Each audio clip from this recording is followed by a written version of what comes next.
सरकारद्वारा प्रस्तुत आर्थिक वर्ष 2079-80 को नेपाल सरकारको नीति तथा कार्यक्रमका सम्बन्धमा म आफ्नो धारणा राख्नका निम्ति उपस्थित भएको छु।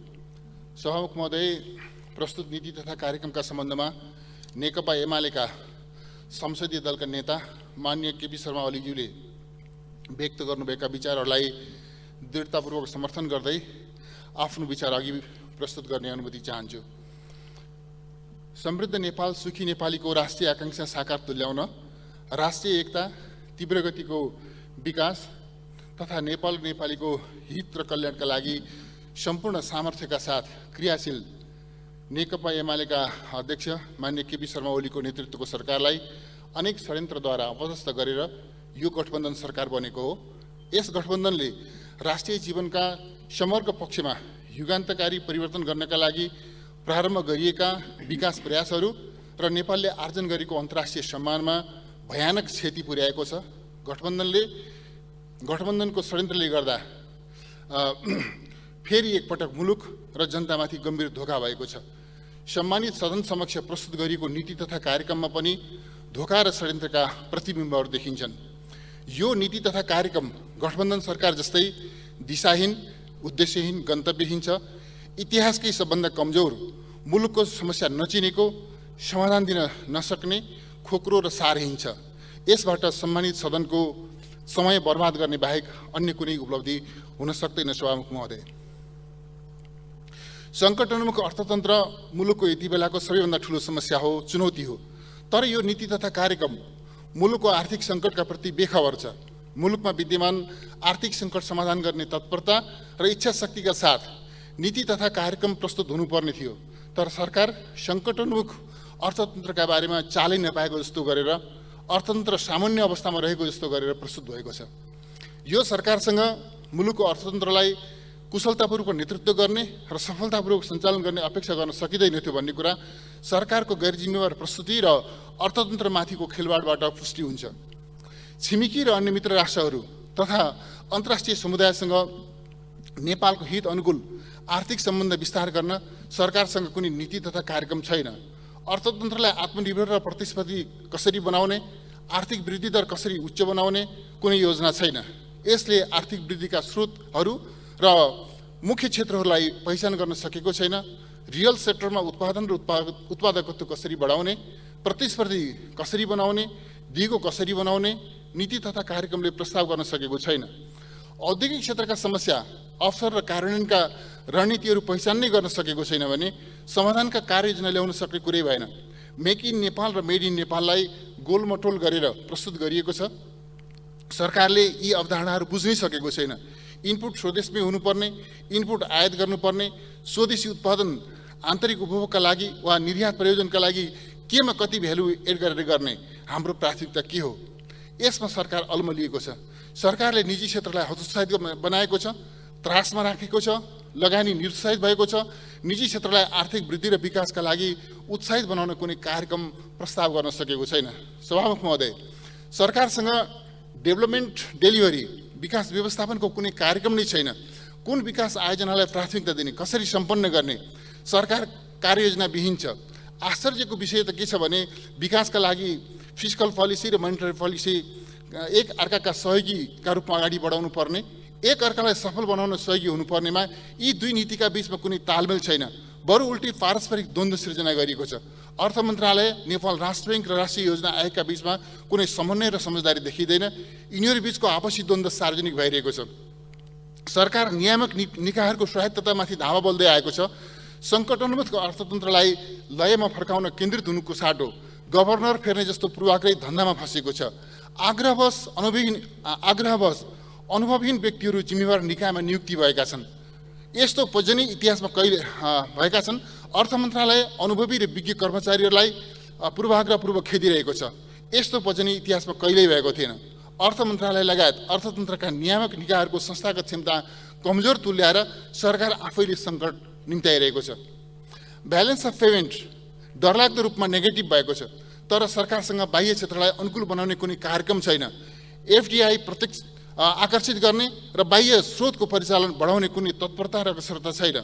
मौद्रिक तरलताको समस्याले लगानी क्षेत्र आक्रान्त छ। बैंक तथा वित्तीय संस्थाहरू निरङ्कुश तरिकाले नियन्त्रण गरिएको छ। सरकार अर्थतन्त्रमा कुनै समस्या छैन भनेर भ्रमपूर्ण कुरा गर्नमा तल्लिन्छ।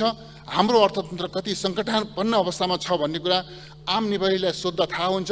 अन्तर्राष्ट्रिय मुद्रा कोषबाट ऋण लिएबाट पनि हाम्रो ब्यालेन्स अफ पेमेन्टको स्थिति के छ भन्ने कुरा बुझ्न सकिन्छ। मूल्य वृद्धि आकाशिएको छ। मूल्य वृद्धि र मुद्रास्फीतिले उत्पादन क्षेत्र र उपभोक्ता जीवनभरणको दोषारमा छन्। सप्लाई चेन तहस नहस भएको छ। वैकल्पिक आपूर्ति व्यवस्थाको बारेमा सरकारले सोच्नसम्म सकेको छैन। यो गठबन्धन सरकारले आम जनताको जनजीवन र मुलुकलाई चरम खाद्य सङ्कटतर्फ लग्दैछ। छिमेकी मित्र राष्ट्र र अन्य मित्र राष्ट्रहरू र अन्तर्राष्ट्रिय समुदायले सम्भावित खाद्य सङ्कटबाट बच्न विभिन्न कदम चालिसक्दा पनि यो सरकार कर्तव्यच्युत भएर बसेको छ। वर्ल्ड ब्याङ्क, FAO र WFP जस्ता संस्थाहरूले सबैलाई सजग गराइसकेको स्थितिमा समेत यो सरकारले सम्भावित खाद्य सङ्कटले सृजना गर्न सक्ने चुनौती बुझ्नै सकेको छैन वा बुझेर पनि समाधानको प्रयास गर्न चाहँदैन भन्ने कुरा छर्लङ्ग छ।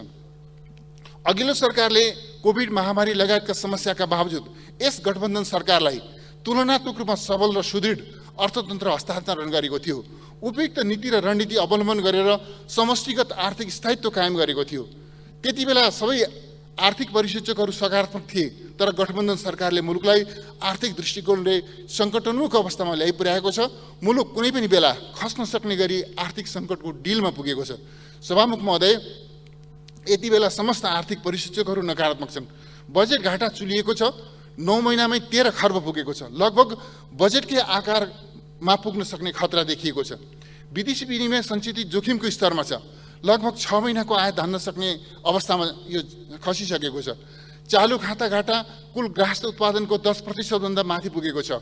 मूल्य स्तर ढाड सेक्ने गरी 7.28% बढेको छ। पुँजीगत खर्च निराशाजनक छ। 10 महिनामा 31% छ। हरेक महिना 10% पुँजीगत खर्च गर्ने सरकारको दाबी हावादारी साबित भएको छ। तरलता अभाव कहाली लाग्दो अवस्थामा पुगेको छ। बैंकिङ प्रणालीमा लगानीयोग्य पुँजी उपलब्ध छैन। उत्पादनका हरेक क्षेत्र त्रसित भइरहेका छन्। लगानीकर्ताहरू निरुत्साहित छन्। सभामुख महोदय, यस गठबन्धन सरकारले प्रतिस्थापन विधेयक मार्फत गलत नीति अघि सार्यो र हचुवाको भरमा पूर्वाग्रही भएर योजना काट्ने र थप्ने काम गर्यो। समग्र बजेट र कर नीतिमा समेत व्यापक हेरफेर गर्यो, जसले गर्दा मुलुकको अर्थतन्त्र सङ्कटोन्मुख अवस्थामा आइपुगेको हो। सरकारले प्रस्तुत गरेको दिशाहीन नीति तथा कार्यक्रम कार्यान्वयन गर्न ल्याइने बजेटले पनि अन्यलग्रस्त र दिशाहीन नै हुनेछ भन्ने कुरामा सहज ढङ्गले अनुमान गर्न सकिन्छ। सभामुख महोदय, नीति तथा कार्यक्रममा कर प्रणालीलाई पुनरावलोकन गर्ने कुरा उल्लेख गरिएको छ। राजस्व सम्बन्धी नीति र कार्यक्रम ल्याउँदा र राजस्वका दरहरू परिवर्तन गर्दा त्यसको दूरगामी असरको विश्लेषण गर्नुपर्छ। कसैलाई अनुचित फाइदा हुने गरी ल्याउनु हुँदैन। कुनै व्यवसाय घरना वा स्वार्थ समूहलाई लक्षित गरेर कर तथा महसुल छुट दिन पाइँदैन। सभामुख महोदय, सार्वजनिक निजी साझेदारी पारदर्शी हुनुपर्छ। नीति तथा कार्यक्रममा सार्वजनिक निजी साझेदारीको कुरा गरिएको छ। सार्वजनिक निजी साझेदारीका नाममा सरकारी सम्पत्ति कुनै स्वार्थ समूहको जिम्मा लगाउने कुरा स्वीकार्य हुन सक्दैन। सार्वजनिक निजी साझेदारीको प्रक्रिया पारदर्शी र प्रतिस्पर्धी हुनुपर्छ। सभामुख महोदय, नीति तथा कार्यक्रमको बुँदा नम्बर 77 मा नेपाल र भारतद्वारा संयुक्त रूपमा जारी गरिएको ऊर्जा विकास सम्बन्धी दीर्घकालीन अवधारणा बमोजिम, विद्युत उत्पादन प्रसारण प्रणाली विस्तार, द्विपक्षीय विद्युत व्यापार, दुवै देशका राष्ट्रिय प्रसारण लाइनको समन्वयात्मक उपयोग र संस्थागत सहयोगको क्षेत्रमा भएका अवसरहरूको उपयोग गरिनेछ भनिएको छ। उक्त दीर्घकालीन अवधारणा के हो? त्यो दीर्घकालीन अवधारणा के हो? नेपाल र भारत सरकारले कहिले, कुन अधिकारीले र कसरी संयुक्त रूपमा जारी गरेका हुन्? सम्मानित सदन यस विषयमा अनभिज्ञ छ। सभामुख महोदय, नेपाल र भारतद्वारा संयुक्त रूपमा जारी गरिएको उक्त अवधारणा पत्र यस सम्मानित सदनमा प्रस्तुत गरियोस्, आजै प्रस्तुत गरियोस् र अहिले नै प्रस्तुत गरियोस् भनेर म अनुरोध गर्न चाहन्छु। सभामुख महोदय,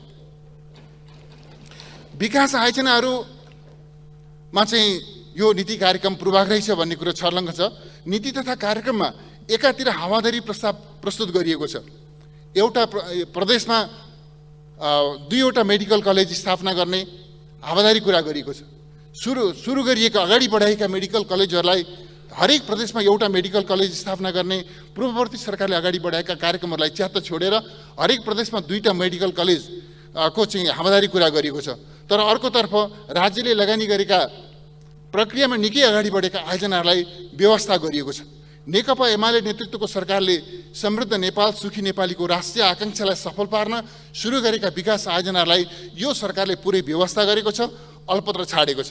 उदाहरणको लागि म भन्न चाहन्छु सभामुख महोदय, महानगरहरूको गृहयोजना, महानगर एउटा गृहयोजना अन्तर्गत पूर्वाधार निर्माणको कामलाई व्यवस्थित ढङ्गले अगाडि नबढाउने हो भनेदेखि हाम्रो देश एउटा अव्यवस्थित हुँदै जाने स्थिति छ। त्यसले गर्दा महानगरहरूको गृहयोजना बन्नुपर्छ भन्ने त्यो दृष्टिकोण अघि सारेको थियो। बृहत लुम्बिनीको गृहयोजना निर्माण गर्ने कुरा अघि सारेका थियौँ हामीले। पूर्ववर्ती सरकारले प्रत्येक पालिकामा प्राविधिक विद्यालय स्थापना गर्ने, प्राविधिक जनशक्ति उत्पादन गर्ने कार्यक्रम अघि सारेका थियो। राष्ट्रपति शैक्षिक सुधार कार्यक्रम अन्तर्गत सार्वजनिक विद्यालयहरूको पूर्वाधार 3 वर्षभित्र निर्माण गरिसक्ने कार्यक्रम अघि सारिएको थियो। रत्न राजमार्ग, सिद्धार्थ राजमार्ग जस्ता राजमार्गहरूलाई स्तरोन्नति गर्ने, डेडिकेटेड डबल लेनमा स्तरोन्नति गर्ने कार्यक्रम अघि सारिएको थियो।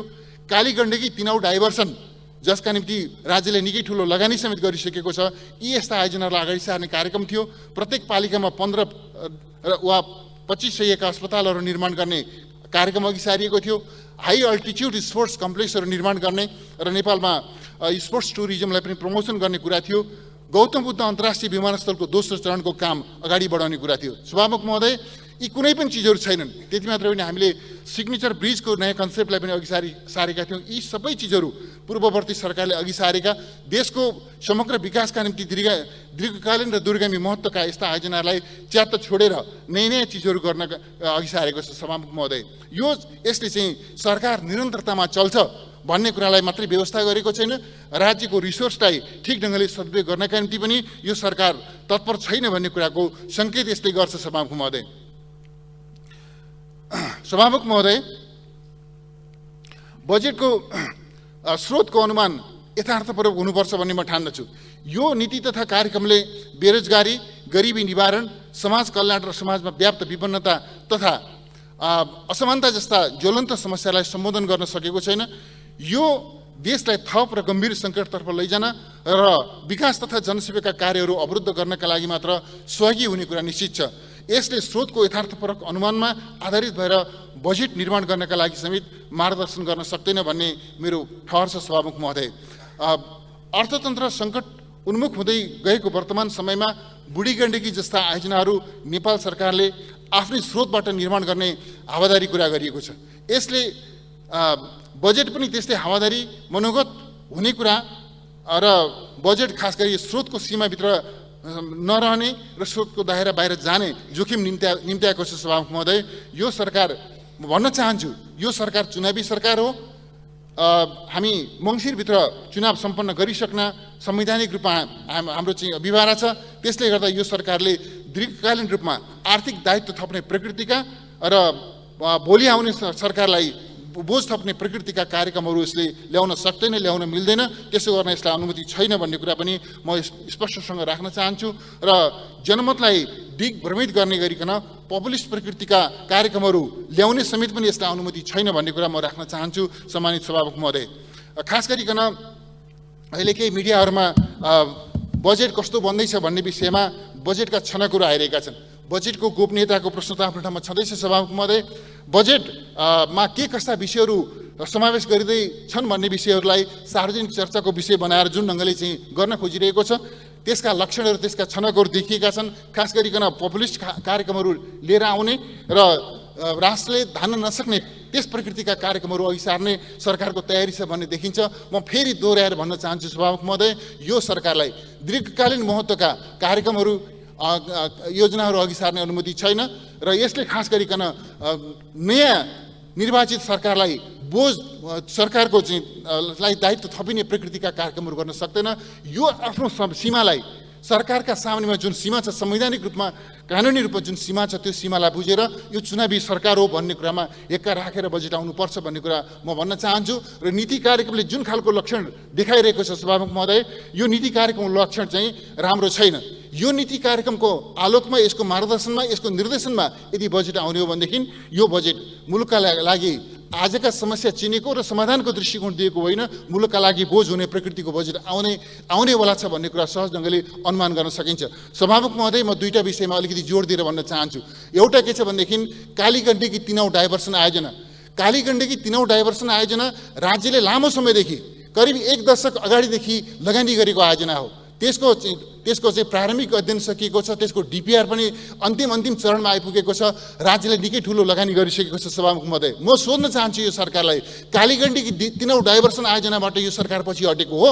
यसलाई अगाडि बढाउने तत्परता र इच्छाशक्ति यो सरकारले गुमाएको हो? म सोध्न चाहन्छु। यो चालु आयोजनालाई यस रूपमा अधरमा छोड्ने यो अधिकार यो सरकारलाई हुनसक्छ?